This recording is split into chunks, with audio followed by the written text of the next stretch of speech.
Welcome to this haunted house. You've been watching scenes of the haunted house we create outside our home for our enjoyment and the enjoyment of trick-or-treaters of all ages who visit us by the hundreds every Halloween. We're going to show you how to turn your home into a haunted house quickly, easily, using inexpensive materials and a few basic tools found around any home. Sit back, relax, and enjoy this haunted house.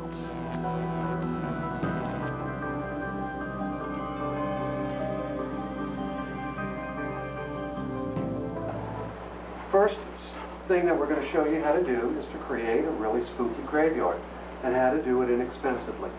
The only tools that you'll need to create this graveyard is a utility knife, a paintbrush, a handsaw, and a magic marker. The only materials that you need to create a graveyard: sheets of styrofoam, can of gray paint, can of black paint, a spray can of black paint, and wood. Now, the styrofoam we buy at a local hardware store. It comes in packs of 6. It costs $4 for a pack of styrofoam. We're going to cut the sheets in half, and we make 2 headstones out of each sheet of styrofoam. So the first thing we're going to do is just go ahead and make a cut right down the middle of the styrofoam. You don't have to measure it. All I do is just sight it up and make a cut. If your tombstones are exactly the same height, it doesn't matter, and in a way, it may even create a spooky effect. I think the kind of funkier the things are, that the better they turn out. Just make a couple cuts, and we've now got the basic shape for 2 headstones. What we're going to do is make just your basic pauper's headstone, and it's really easy to do. And all I do is just take the magic marker, and I'm just going to round off the edges. Just make a little line here, just as a guide to use to create. I'm going to take my utility knife and go ahead and make the cuts.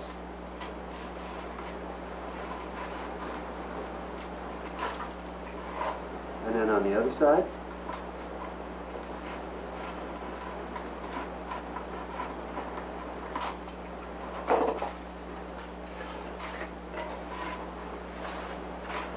And there you go, you've got the shape for a pauper's headstone. The next thing that we want to do is put a stake in the back so that this will set into the ground and it will stay up. What I use is just lightweight wood shimpak. This is the wood that you use to help plumb doors and windows. It's lightweight, it's almost the right size. It only costs $3 for a pack of 10. And you just break it off. And that's where the handsaw comes in. And I just take my handsaw, I trim off about 3 inches on the end, just to get a good length. And then on the other side, I just go ahead and cut in a point so that it can go into the ground. I've already got one cut. Here's a stake to go into the ground. We want to glue this on the back of the tombstone. This is where your glue comes in. You cannot use just any glue on styrofoam. What we use is glue for foam board. If you use regular glues on styrofoam, it's going to eat it up. It's going to dissolve it. All you have to do to get the stake on the back, and I use a caulk gun with this because it helps keep some of the mess down. And I just lay out some lines on the back of the tombstone. Take your stake, point it end down, and just put it on the back and smush it around a little bit. Just get it set in, and then let that glue set up. The next thing we want to do is paint. That's where our can of gray paint comes in. You also cannot use just any kind of paint on styrofoam. Enamel paint dissolves styrofoam. So what we use is exterior latex paint. You want to use latex on the exterior for the outside conditions. All you have to do, take your paintbrush and just paint. Just lay your slate gray latex paint and get a coverage over the front. And you also want to make sure that you cover your sides so that if anybody views your headstones from the side, they're not going to see the white styrofoam. Go ahead and do one of the edges.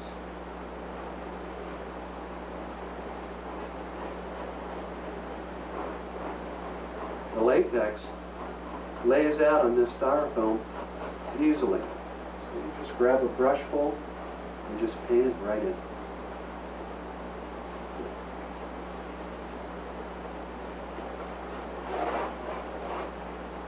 Okay, now that we've finished painting our headstone, sides and front, with the gray latex paint, we want to dress it up a little bit.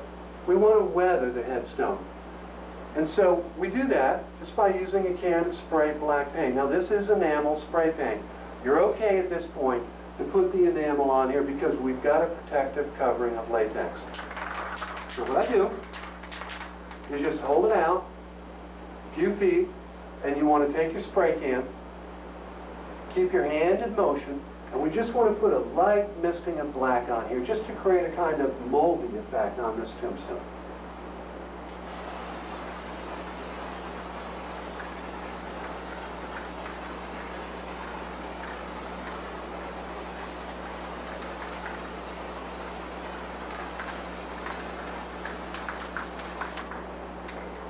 All right, I think that's got it. So now we've got a nice weathered effect on it. The next thing that we want to do is go ahead and paint it. Put some lettering on it. Now you can letter it, you can put anything you want. Funny sayings on this. Just for the purposes of this demonstration, I'm just going to put a rest in peace on here.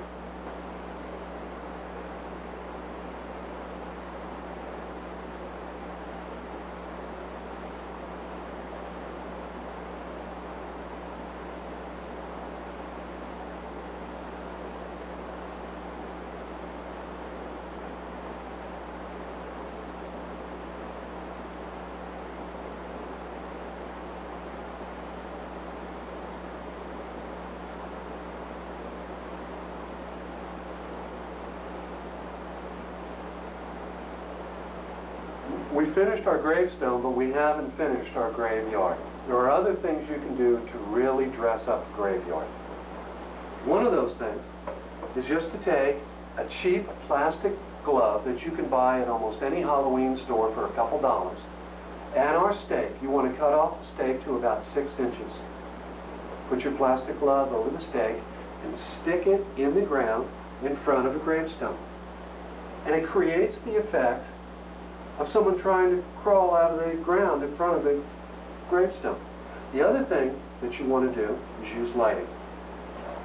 And we use these floodlights that we buy at the local hardware store for about $12. We use green light because we think it creates a ghastly, kind of eerie feel to it. You can use white light, red light, blue light, whatever you'd like. We take more stake, cut it to about 1 foot, stick it in the ground in front of our graveyard, and light it up at an angle towards the gravestones. It creates a long shadow on the wall of our house and back of the graveyard. The last thing that you want to do is just take a bag of inexpensive spider web that you can buy for about $2 anywhere. A bag of spider web stretches a long way. Stretch that over your graveyard, and with your lighting in your hand and your gravestones, believe me, you have created a really spooky graveyard in your front lawn.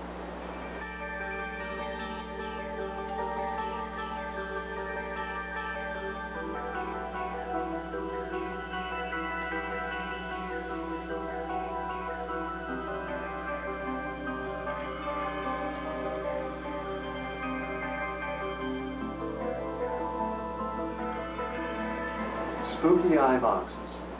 This is a really neat lighting effect that you can create really inexpensively and really easily. This is something that we've designed ourselves through trial and error. We wanted to have the effect of glowing eyes in our bushes and trees. We tried using aluminum foil and it let light up. We tried using plastic and that didn't work. So we designed, using styrofoam, these really neat boxes that are painted inside and outside black. At night, when these are lit up inside with a red bulb, the only thing that you can see is the red glow through the holes for these eyes. This is a neat thing to do. I'm going to show you how to make the size for bushes and trees. You can make them any size that you want. Bigger sizes for walls, bigger still to put on the roof of your house, which is what we do.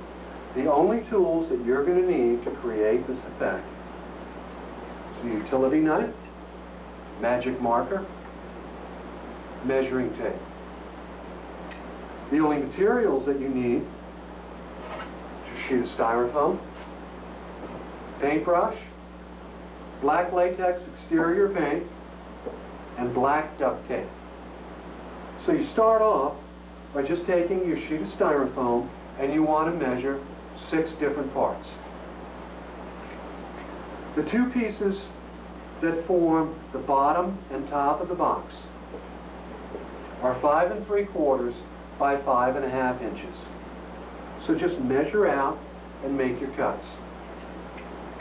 The 2 pieces for the front, where the eyes are going to go, and to form the back of the box, are 4 inches by 5 1/2 inches. And the 2 pieces that form the sides of the box are 4 by 4 inches.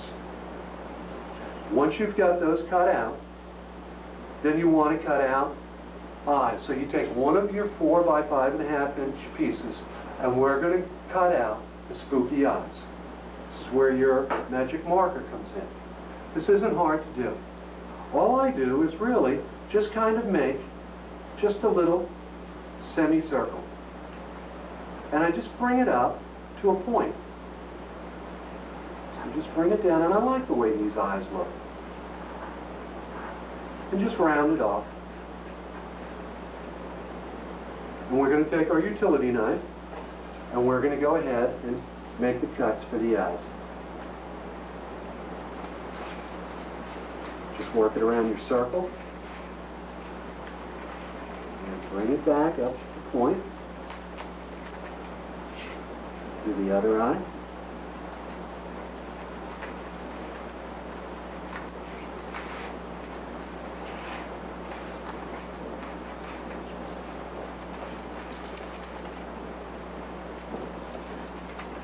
And then we're going to push these out.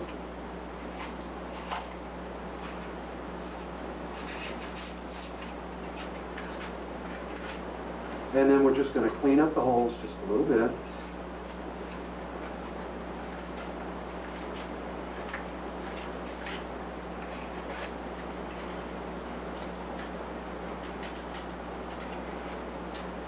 Once you've got your eyes cut out, your front piece is essentially done. We want to take one of the 5 3/4 by 5 1/2 inch pieces, and we just want to cut a hole, a circle out on the bottom. This is where your light source is going to go. And we use just a standard outside Christmas bulb for this. So you want to cut a hole that's about 1.5 inches in diameter. It doesn't have to be measured. Just something that's going to get the width of a bulb inside. We cut that out. This hole does not have to be a perfect circle.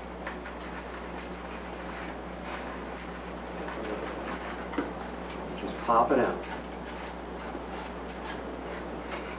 We're ready to go.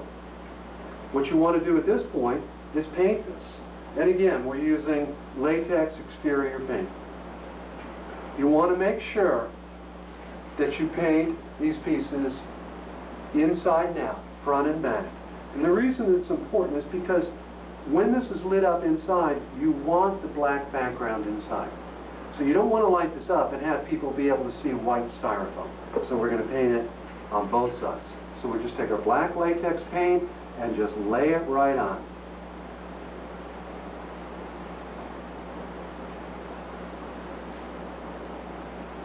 And we're going to make sure that we get our sides.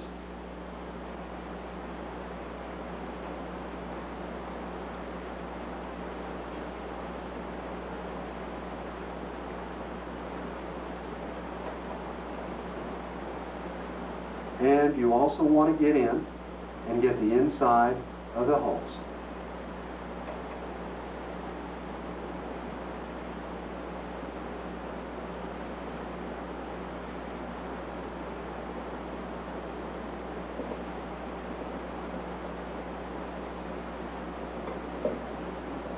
And then we'll just work the brush around in the eye hole.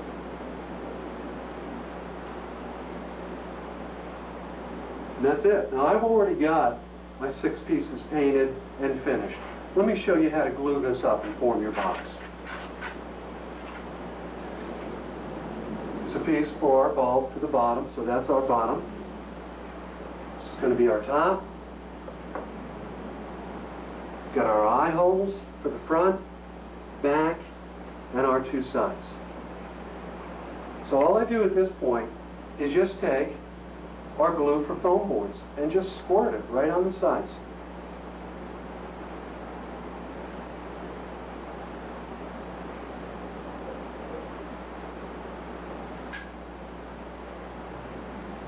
And we'll do that with our other side.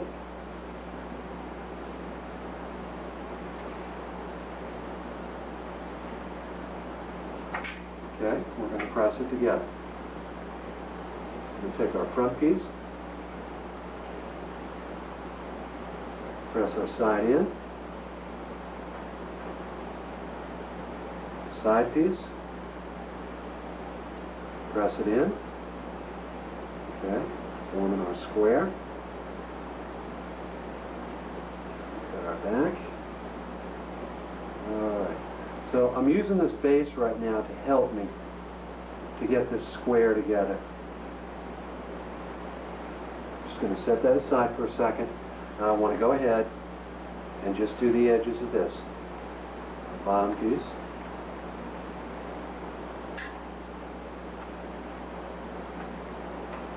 And we'll set it back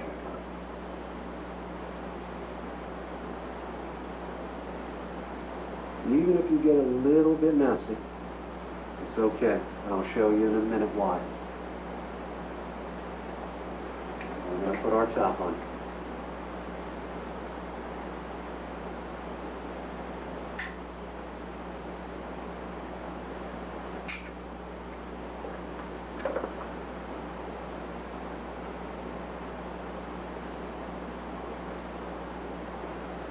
Put your top in. Let it set up.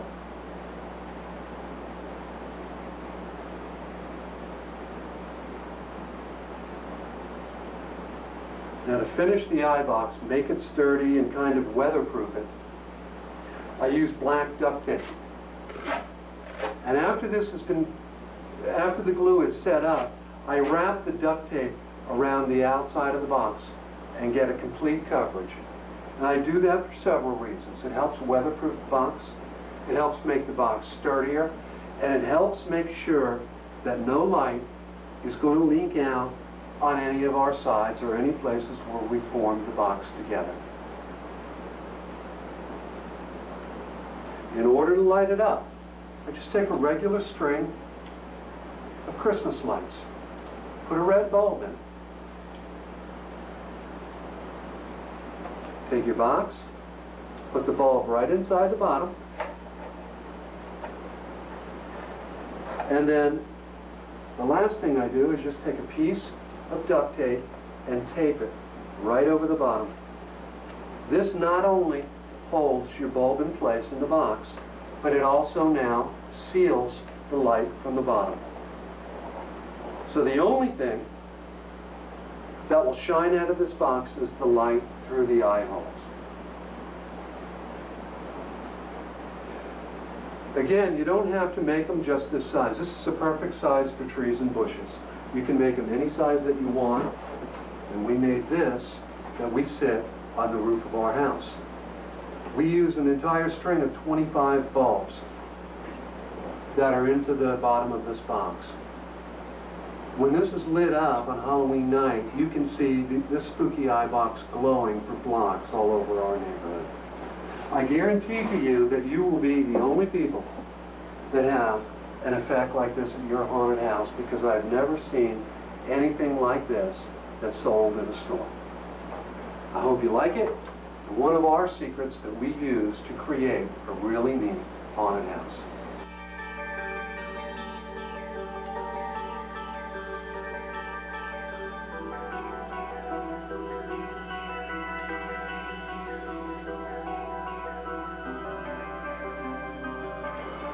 Monsters. Every haunted house has got to have some monsters. These are a great way to fill out what we've done so far. Your graveyard on your front lawn, the spooky eye boxes in your trees and bushes. Now we want to make some monsters. We use PVC pipe to make these. It's inexpensive and you can buy it at any hardware store. You can buy a 10-foot length, 3/4 inch PVC pipe for about $2. A 10-foot length will make several simple spinal structures like this, or can make even the most complicated spinal structure for a monster I'm about to show you in a few minutes. The only tool that you need is a hacksaw. And you need some PVC parts. This is a 3/4 inch crossover. As you can see, it has 4 openings at 90-degree angles. This is an important part, because with this piece, we're going to be able to position a head, use these right angles to go out to form shoulders, and use this bottom part to form a spinal column. So all we do is take our hacksaw and our PVC pipe and cut a piece of PVC about 4 inches long. Just work it into our top part. We now can put a head on this guy that's going to stay here for a long time. We use styrofoam heads. They have holes in the bottom, and the 3/4 inch slips right inside here. We use masks that we buy either at Halloween supply stores, or a lot of the masks that I've used for monsters are masks that my son has used each year trick-or-treating, that we then turn around and simply turn into a monster. So we've got our piece for our head. We're going to cut 2 equal pieces about 6 inches long to form the shoulders. Just press them right into here. On this guy, he doesn't need to have arms that position because he is going to hang. We've got a noose around his neck, and so the arms and legs just hang free. So all we want to do then is to be able to support a head, and to be able to support the shirt and the shoulders, and also to be able to support a rope. We don't want to tie a rope around his head. It's going to keep coming off. So our rope is tied right under here, so that when we lift him up and hang him from under the roof of our house, his head's not going to fall off. The other materials are simply a pair of my old jeans and an old shirt.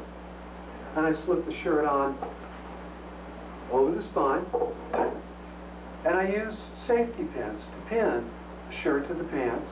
I pin the ends of the shirt and the ends of the pants and just stuff it with newspaper. I then tied my rope around my crossover, put my mask on my styrofoam head and just slip it right on. I then use safety pins to pin this up just to help hide where the mask meets the body.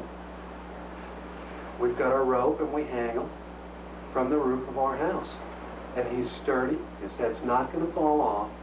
And just for a couple dollars of PVC pipe, $10 for a mask, a couple dollars for the styrofoam head, and some old clothes, and we've got a neat looking monster that's going to hang him high for many years to come.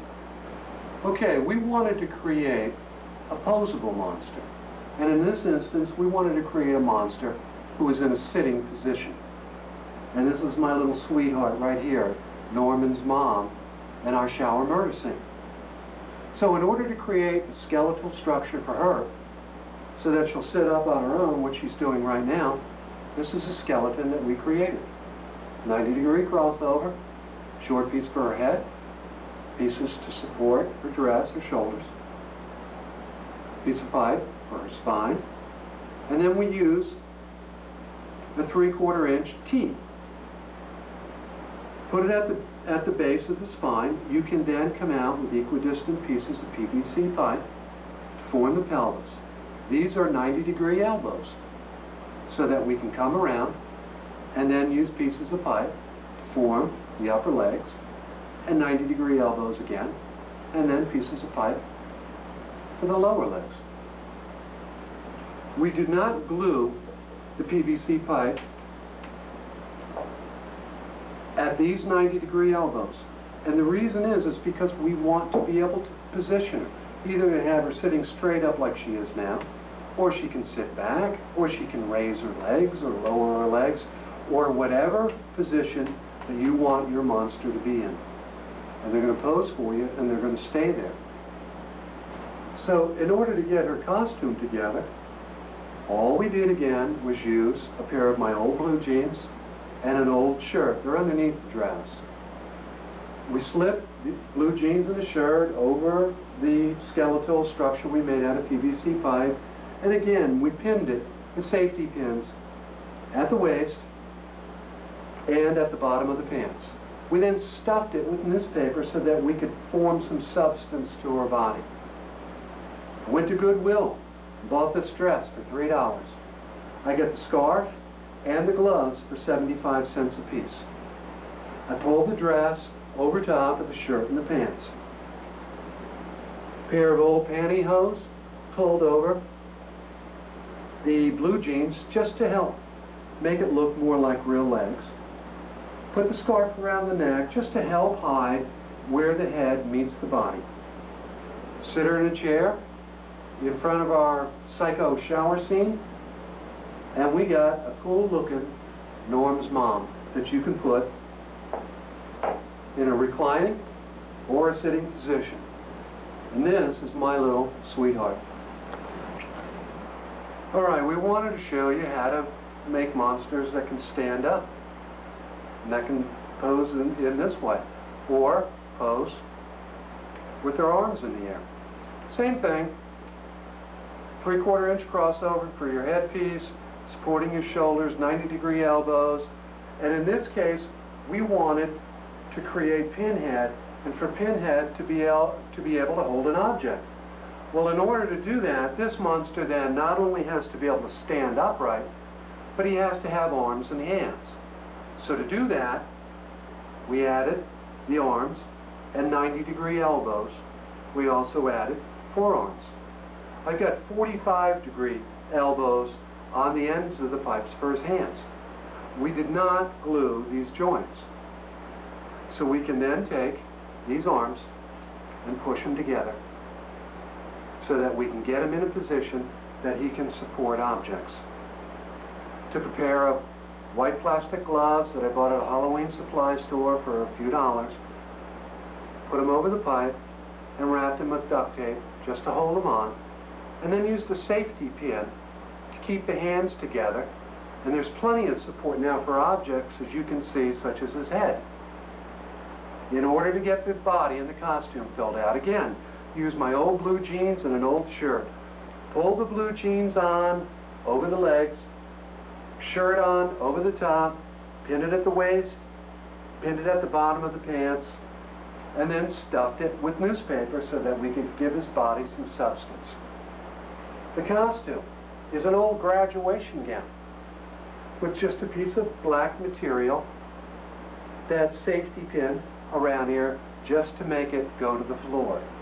You're probably thinking, well, you know, he's awfully tall. I wonder why that is. Well, we make the PVC pipe longer on the bottom than you would need to stand up from ground level, but there's a reason for that. It's about 8 inches too long, but we're going to take this PVC pipe and shove it into the ground about 8 to 12 inches, and he'll now be supported and he'll stand upright on his own. In order to complete the effect,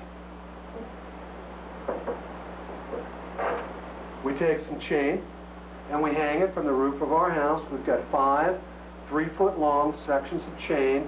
I buy this for, I think it's 10 cents a foot, and we just hang them to create the chain effect. The mask, I bought at a Halloween supply store with the styrofoam head on top. So we want to put Pinhead's head where it belongs. We're going to take the styrofoam head and slip it right down on our PVC pipe.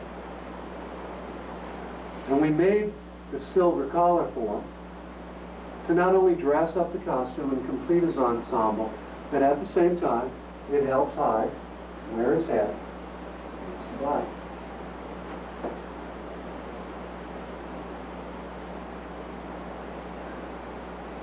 Backlight him with a strobe light, and you've got a really great monster scene.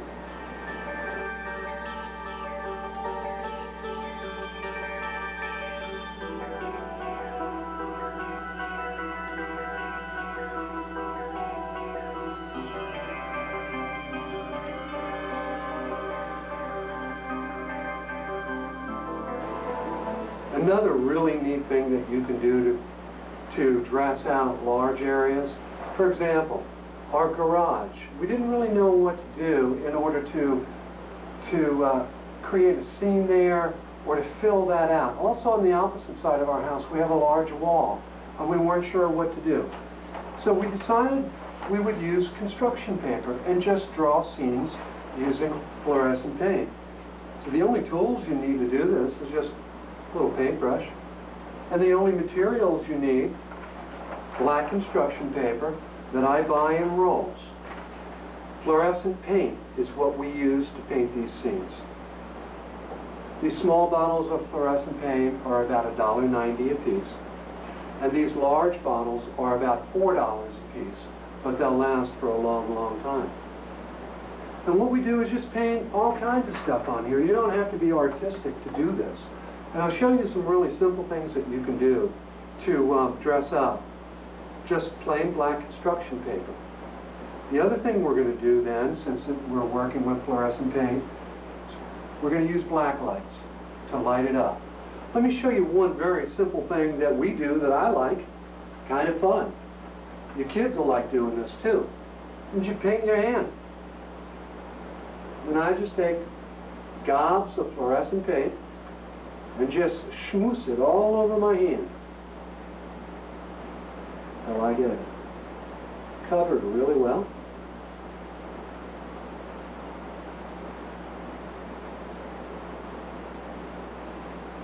And then I just take my hand and I'm just going to press it right down on the construction paper.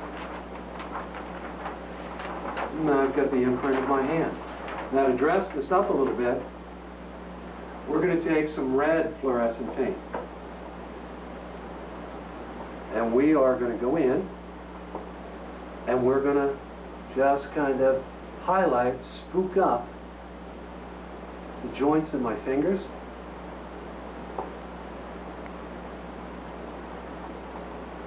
And we're going to put a little eye right here in the hand, in the palm of my hand. And this is not hard to do.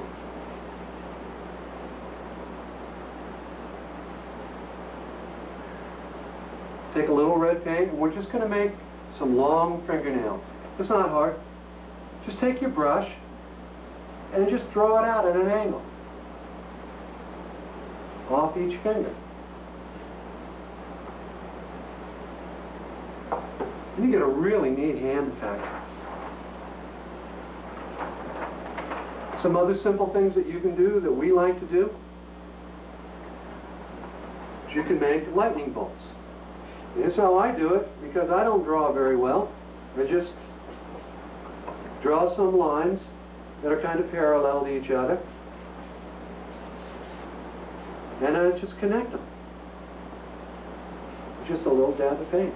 You can make them bigger than this, but shows you can make your lightning bolts. We like to make a spooky face.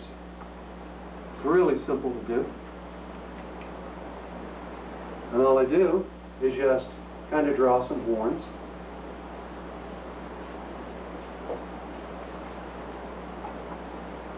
We dab for some eyes, a nose, maybe a kind of a scary mouth. If you have a large area to do, just make these drawings bigger. Just to give you an idea of some of the simple things that you can do with fluorescent paint and blacklight to spook up an area. And we use this black construction paper to help dress up our front door, windows, our garage door, and then a large wall that we have on one side of our house. In order to fluoresce this, you need black lights. Black lights do get into some expense. An 18-inch black light costs about $30. We buy it at a lighting specialty store. And a 4-foot black light costs about $45. These bulbs will last for a long time. One thing I want to caution you on, you want to stay away from those little black light bulbs. They just do not generate enough light to be able to light up your construction paper and do it right. So your long black light tubes are the way to go. But this is a great thing that you can do, and this is a great family project to work on. Kids, I'm sure, will love to smatter paint on themselves and rub it all over black construction paper.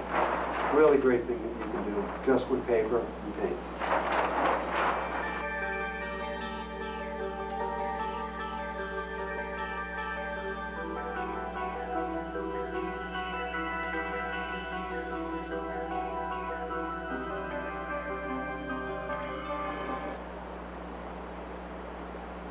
Skeletons. Skeletons are a really neat thing to have around a haunted house. This began as just an ordinary plastic white skeleton that we bought at a Halloween supply store for about 10 bucks. But there are things that you can do to a skeleton to really dress them up. When all we did, took a paintbrush and some red paint, and we just added red anywhere basically where we felt like it. And we put it inside the rib cage, we outlined the ribs, and so on. You can see on his legs, pelvis, various things. We then took a can of rubber mold that you can buy for a few dollars at a craft shop. Rubber mold's a great product to use on skeletons. And the reason is because when you put it on and it's wet, when it dries, it not only contracts, but it also has a tendency to yellow. When you put it on and it's liquid, stick some fake hair that we also bought at a craft shop for about $1 a bag. Stuck it on there, and when it dries, it contracts and it gives the appearance of aging, cracked skin. Inexpensive, simple thing that you can do to a skeleton to really make it look like a rotting corpse.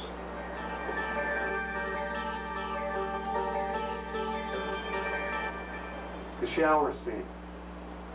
This is something that you can easily create using a product called foam core.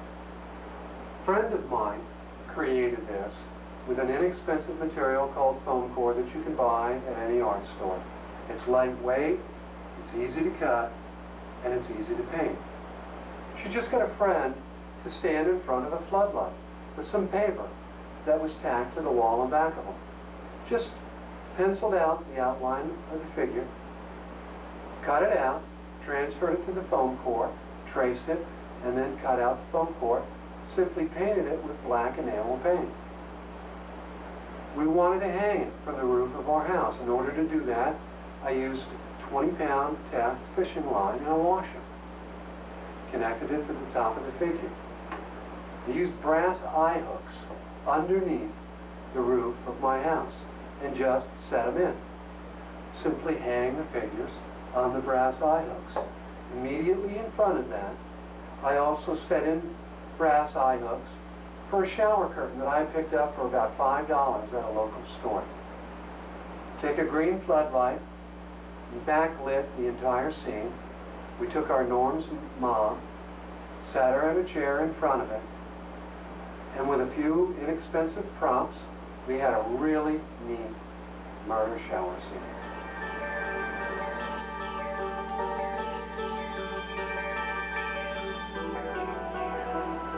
All right, we've created a graveyard. We've made spooky eye boxes. We've made posable, sturdy monsters. We've created blacklight art. The other thing that you want to remember with the haunted house is plenty of spider web. They're inexpensive, about $2 a bag. 3 or 4 bags of spider web is going to stretch an awfully long way. So stretch it in front of where you've got your monsters, in places where your blacklight art is. Do that, do the other things that we've shown you, you're in the haunted house business. And by the way, just for safety's sake, make sure that you use 3-prong heavy-duty extension cord. Try not to get it across pathways, but if you do, make sure you tape it down with duct tape.